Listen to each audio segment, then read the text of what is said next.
Hello everyone, I Jyoti welcome you all on study अड्डा channel. आज हम लोग करने वाले हैं एन एलियन हैंडबुक से चैप्टर 2 ब्रिंगिंग अप करी। आज हम करेंगे इसकी समरी को, तो चलिए इसको देख लेते हैं। करी the elephant was 5 months old when he came to the author. करी लिव्ड इन अ पवेलियन। जो करी नाम का हाथी था वो 5 महीने की उम्र में जो ऑथर हैं, लेखक हैं, उनके पास आया। करी एक बाड़े में रहता था, एक पवेलियन में रहता था।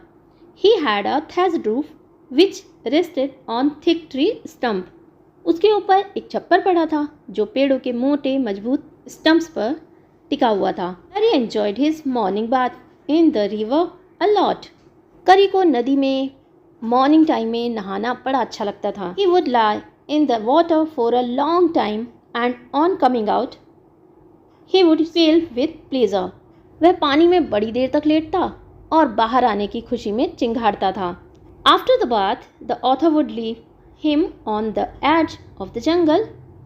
नहाने के बाद लेखक उसे जंगल के किनारे पर छोड़ देता था। He would then go into the forest to get some twigs for the elephant's dinner. और वह करी के लिए लेने जाता था जंगल में। जो ट्विग्स होती है ना, वो सॉफ्ट ब्रांचेज होती हैं। लेखक करी के लिए डिनर के लिए शाखाएं लेने जंगल में चला जाता था। First the author would sharpen his हैडिच। तो सबसे पहले जो ऑथर था उसको अपनी कुल्हाड़ी को शार्प करना पड़ता था। Then the author had to climb trees to get the most delicate and tender twigs. पहले लेखक अपनी कुल्हाड़ी तेज करता था, फिर उसे वृक्षों पर चढ़ना होता था ताकि वो सबसे ज़्यादा सॉफ्ट मुलायम शाखाएं तोड़ सके। Doing all this took a long time. और ये सब करने में उसको बहुत लंबा समय लगता था। Kari once pushed him into the stream. और एक बार करी ने उसको क्या किया, स्ट्रीम में पुश कर दिया, जो पानी की बहती हुई धारा होती है ना, उसमें। It was to save the life of a boy. और ये उसने एक बच्चे के जीवन को बचाने के लिए किया था। He dive and pull the drowning boy to the surface. और उसने ऐसा इसलिए किया था ताकि डूबते हुए बच्चे को बचाया जा सके। However the author was not a swimmer. हालांकि जो ऑथर था वो स्विमर नहीं था। Therefore he could not come assure. तो इसलिए वो किनारे पर नहीं आ सका। व्हेन करी सॉ इट। और जब करी ने ऐसा देखा, he came fast into the water. वो बड़ी जल्दी से पानी में गया। The author caught his trunk. और ऑथर ने उसकी ट्रंक को पकड़ लिया, उसकी लॉन्ग नोज को पकड़ लिया। ही pulled both the author and the boy assure. और करी ने उन दोनों को, यानी उस बॉय को और ऑथर को किनारे तक खींच लिया। Was like a baby. और जो करी था वो बिल्कुल बेबी की तरह था, एक बच्चे की तरह था। He had developed a taste for bananas. और उसे बनानास बहुत अच्छे लगते थे। उसने इस बनानास के लिए अपने टेस्ट को डेवलप्ड कर लिया था। He began to steal them. और उसने केलों को चुराना शुरू कर दिया। Large plates of fruit were kept on the table in the dining room. Dining room में बड़ी प्लेट्स में फ्रूट रखे जाते थे टेबल पर।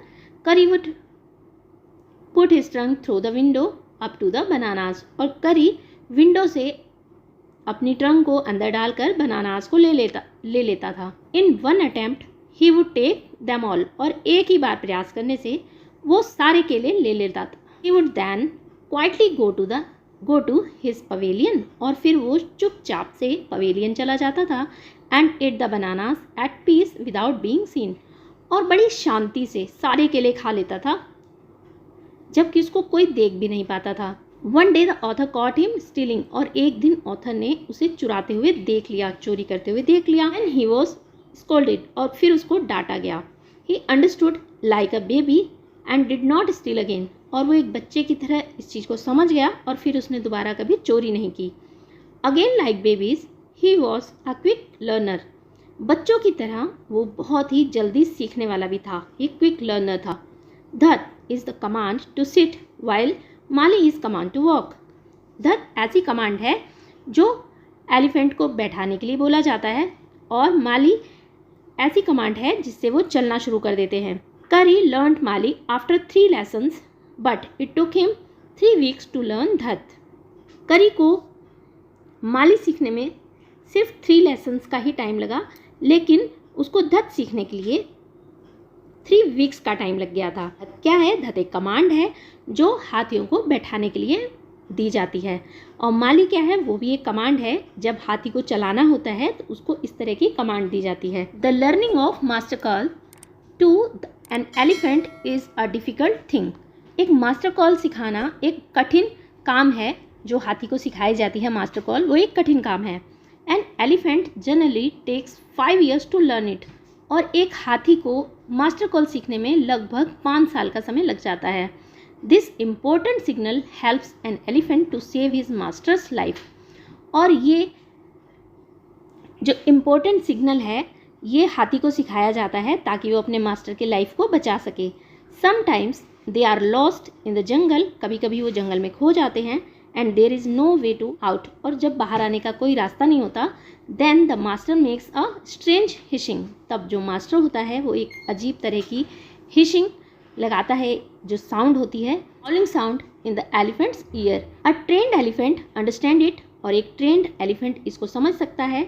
And at once pulls out the tree in front of him. और उसके सामने जितने भी पेड़ होते हैं उनको वो गिराता चला जाता है। This frightens all the animals away. और इससे सारे एनिमल्स को डर लग जाता है, वो डर जाते हैं सारे animals. Even the tiger is frightened. Even जो टाइगर होता है वो भी डर जाता है।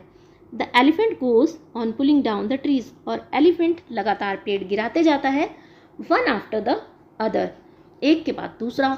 Thus a path is made for his master to move out of the forest। इस तरह से पूरा एक रास्ता तैयार हो जाता है उसके मास्टर के लिए जंगल से बाहर आने के लिए। तो इस चैप्टर में आपने जाना कि जो करी है वो एक बेबी एलिफेंट था जो कि 5 months में ऑथर के पास लाया जाता है। उस समय ऑथर की एज कुल 9 years की होती है और वो करी का पूरा देखभाल करता है, पूरी केयर करता है, उसको नहलाता है, उसके लिए ट्विक्स लाता है, ब्रांचेस लाता है। और एक बार करी ने एक बच्चे का जीवन बचाने के लिए हेल्प भी करी थी। उसने लेखक को, क्योंकि तैरना नहीं आता था, तो उसने अपनी सूंड आगे करके बच्चे के और ऑथर के जीवन को बचाया भी था। और उसमें एक आदत पड़ गई थी, क्योंकि उसको केले बहुत अच्छे लगते थे, केले वो चुरा कर खाया करता था। तो जब उसको डांटा गया तो उसने उस हैबिट को चेंज कर लिया। उसके बाद उसने कभी चोरी नहीं की। आपको ये भी पता होगा बच्चों कि जो हाथी होता है ना, अगर उसके साथ मिसबिहेव किया जाए तो वो उसका बदला वो ज़रूर लेता है। और वो समझता है अगर आपने कुछ उसके लिए अच्छा किया है तो उसको पूरी समझ होती है, वो आपके साथ कभी बुरा भी नहीं करता। और आपको एक इम्पॉर्टेंट चीज़ और भी पता होगी कि जो एक हाथी होता है, एडल्ट हाथी, वो एक दिन में 100 kg तक लीव्स और ट्विक्स को खा जाता है। यहाँ पर जो करी की बात करी गई है तो करी भी एक दिन में 16 किलो ट्विक्स खा लेता था। आई होप आपको ये वीडियो अच्छी लगी होगी। अच्छी लगी हो तो इसको लाइक कर देना, अपने दोस्तों में ज़्यादा से ज़्यादा शेयर करना। जो लोग चैनल पर नए हैं चैनल को सब्सक्राइब कर लेना। Thanks for watching. बहुत जल्द मिलेंगे हमारी नेक्स्ट वीडियो में। Till then bye.